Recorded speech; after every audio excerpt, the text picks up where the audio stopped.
Ngiyabingelela yonke indawo la kuzofinyelela khona le video. Namhlanje ngithunyiwe uNkulunkulu uthi angeke ngizokhuluma ngale mithetho esigcwele emabandleni. Uthi uNkulunkulu angeke ngizokhuluma ngalezi nguquko esigcwele emabandleni ukuthi kwenzakalani emabandleni kaNkulunkulu.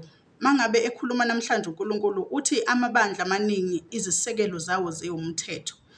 Amabandla amaningi ahamba phezu komthetho. Uthi abantu baqhelile endleleni yokukholwa beqheliswa imithetho. Uthi abantu baphumile endlini yokukholwa baqheliswa imithetho ngoba bakwazi ukugcina imithetho ebekwe ubani, imithetho ebekwe abaphathi bamabandla, kuwabafundisi, abavangeli, abashumayeli, ababhishobhi, ibo bonke. Uthi namhlanje mangabe ekhuluma uthi isizwe sakhe noma izwe lakhe alisahambi ngendlela yokukholwa noma ngendlela afuna ngayo yena.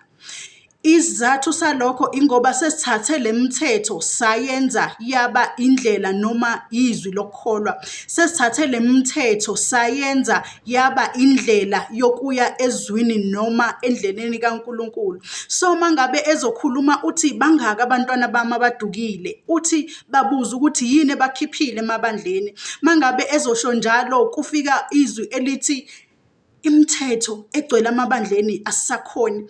Abantu baye emabandleni because bafuna ukubhenefitha. Yini ebhenefithwayo emabandleni? Yini le ngaka esiyenze amabandla aphenduka angawethu? Umthetho esihamba ngawo ubekiwe ubani? Ngoba mangabe uPaul ezokhuluma laphayana kumaGalathiya 2 uthi yena wafa phezu kwawo umthetho. Mangabe afa phezu kwawo umthetho uthi lokho kwakwenzelwa ukuthi azophila aphilele uNkulunkulu ngoba yena wabethelwa kanye noKristu.